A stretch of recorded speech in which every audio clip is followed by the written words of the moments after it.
अब बिल्कुल निश्चित रूप से भाजपा यही कहती है। सच्चाई भी तो यही है। नहीं, सच्चाई नहीं है, बिल्कुल सच्चाई नहीं है। कांग्रेस पार्टी एक ऐसी पार्टी है जिसने इस देश के अंदर बहुत सारी हार देखी है और बहुत सारी जीत देखी है। हमने सरकारें बहुत देखी है और इस देश को चलाया, इस देश को बनाया, और हमने हार भी बहुत देखी है। हमारे नेता राहुल गांधी भी हारे और इस देश के अंदर अटल बिहारी वाजपेयी भी हारे और बहुत बड़े बड़े नेता रहे, इंदिरा जी भी हारे। तो हार और जीत इस चुनाव का हिस्सा है, लेकिन कुछ सवाल ऐसे खड़े हो जाते हैं जिससे शक जाहिर होता है कि इस समय कहीं ना कहीं इस इलेक्ट्रॉनिक गजट से यानी कि ईवीएम से कुछ छेड़खानी हो रही है।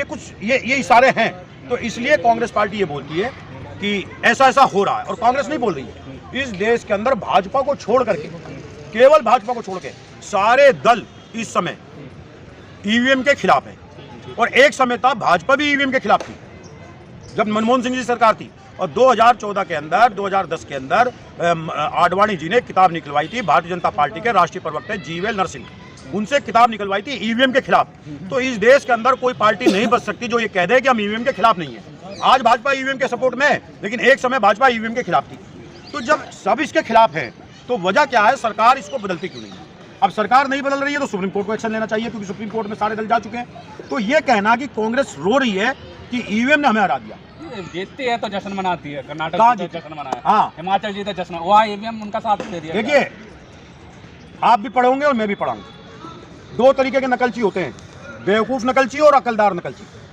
बेवकूफ़ नकलची बगल से टीप करके पूरा पैरा ऐसे उतार देता है और उसको पूरा उतारने के बाद भी जीरो मिलता है। चेकर समझ जाता है ये गड़बड़ कर रहा है, इसने दूसरे की नकल की है। चेकर साहब समझ जाता है, उसको ये समझने की जरूरत नहीं किसने नकल की है।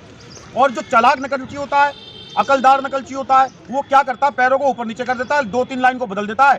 तो वो चेकर समझ नहीं पाता है, क्योंकि चेकर 2 लाइन शुरू की, 2 बीच की और 2 लास्ट की पढ़ता है और 10 में से 10 नंबर देता है। ठीक यही पूरे देश के अंदर इस समय जुनैद भाई हो रहा है।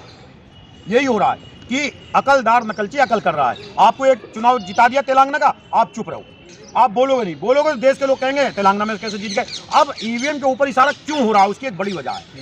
अब भी भारत सरकार में बैलेट से वोट पड़ता है। भारत के अंदर पोस्टल बैलेट यानी कर्मचारियों का बैलेट हर विधानसभा के अंदर 2,500 से 3,000 वोट सरकारी कर्मचारियों का होता है। और वो सारी सरकारी कर्मचारी ऐसे तो नहीं भाजपा के ही, कांग्रेस के ही हैं या भाजपा के हैं, वो तो सबके होते हैं, सबके होते हैं। मध्य प्रदेश जो भाजपा का शासन था, वहाँ पर 199 सीट में पोस्टल बैलेट पे कांग्रेस जीत करके आई है। 199 सीट में 230 में से, यानी 40 सीट पे भाजपा और 199 पे 30 सीट पे भाजपा, 31 पे और 199 पे कांग्रेस। तो पोस्टल बैलेट में हम क्यों जीत रहे हैं? उनके परिवार भी तो होंगे।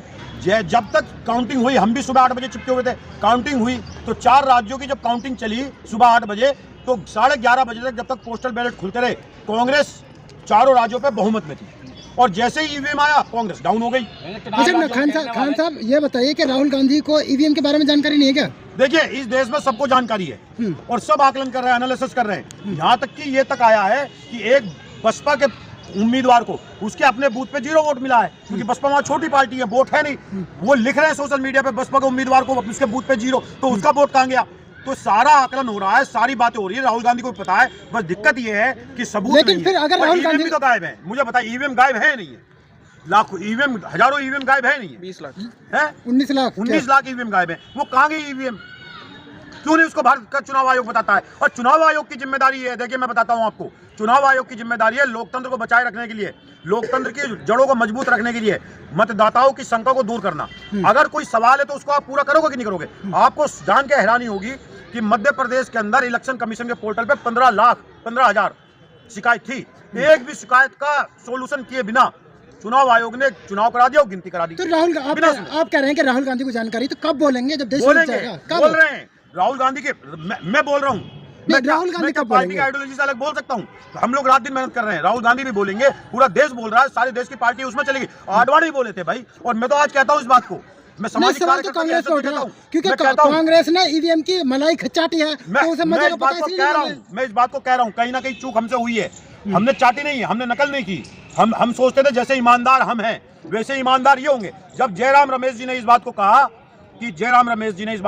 कि क्या नाम है इसका, कि ये लोकसभा के चुनाव में, कि लोकसभा के चुनाव 20 साल पहले जयराम रमेश जी ने कहा था, 20 साल पहले हम ये तीनों राज्य हारे थे, चारों राज्य, और उसके बाद लोकसभा चुनाव हम जीत गए थे।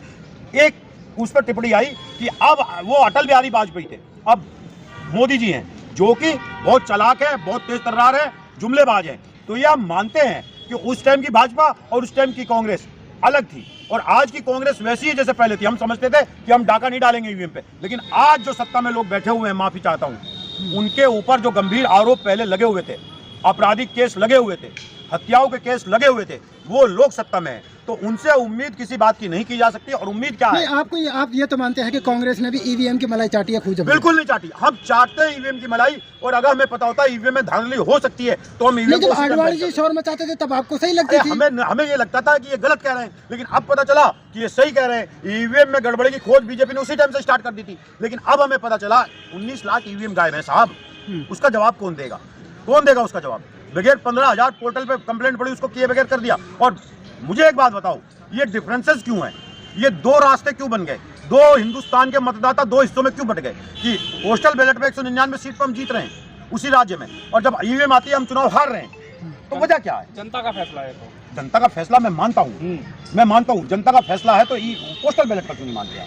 ईवीएम में कहीं ना कहीं कुछ ना कुछ छेड़खानी है। और देखिए, मैं आपसे एक बात कह रहा हूँ, देश के विपक्षी पार्टियों की कोई इमेज, कोई अहमियत है नहीं देश के अंदर, चुनाव आयोग की नजर में है नहीं है। मुझे बताएं मुझे पूरा देश, क्या समाजवादी पार्टी की इमेज, अहमियत है नहीं इस देश के अंदर? क्या ममता की हैसियत है नहीं है? क्या जनता दल की हैसियत है नहीं है? क्या कांग्रेस की हैसियत है नहीं है? केवल भाजपा की सुनी जाएगी? मतलब भाजपा ईवीएम को दोस्त बनाए, गले में हाथ डाले। सुनिए मेरी बात को सुनिए। भाजपा ईवीएम से गलबाई करके दोस्ती करे बैठी है, गर्लफ्रेंड बनाए बैठी है, तो इसका मतलब कि उसके खिलाफ सुनी नहीं जाएगी? अरे जब लोकतंत्र के जड़ों को मजबूत करने की बात है, लोगों के सवाल खत्म करने की बात है, मैं कह रहा हूँ 3 दिन वोटिंग होगी, कर दें 2 चुनाव, कह ले चलिए हम अगले 2 चुनाव ईवीएम खत्म करते हैं, और 2 चुनाव में अगर रिजल्ट कुछ और आते हैं और हमें लगता है तो हम ईवीएम को परमानेंट बैन कर देंगे। अगर नहीं आते हैं और ऐसे ही आते हैं तो हम ईवीएम को चालू कर देंगे। लोकतंत्र को बचाने के लिए क्यों कुछ नहीं किया जाएगा? सब कुछ किया जाएगा। इस देश के अंदर झुग्गियों पे मकान बनाए जाते कि नहीं जाते? फ्री मकान दिए जाते कि नहीं जाते? आयोग कहता है कि साबित करो आके मेरे सामने क्या है, क्या साबित करें?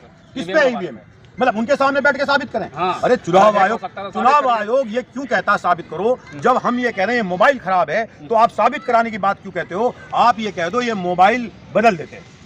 अगर देश के अंदर लोकतंत्र के ऊपर लोगों का विश्वास बनता है, सारे राजनीतिक दलों का विश्वास ईवीएम हटाने से बनता है, तो आप ईवीएम क्यों नहीं हटा देते? बैलेट क्यों नहीं चला देते? क्या बैलेट से चुनाव नहीं होते? प्रधानी के चुनाव, जिला पंचायत के चुनाव, क्या बैलेट से चुनाव नहीं होते? मुझे बता दीजिए। वहां गिनती 3-3 दिन नहीं चलती है, क्यों आप बैलेट पे चुनाव उससे ईवीएम पर जिद करे बैठी भारत सरकार? और भारत सरकार क्यों जिद करती है? भारत सरकार क्यों नहीं कहती आगे? मोदी जी क्यों नहीं कहते आगे, जब सारे दल चाह रहे हैं बैलेट से होना, तो हम भी साथ हैं, करवा दीजिए।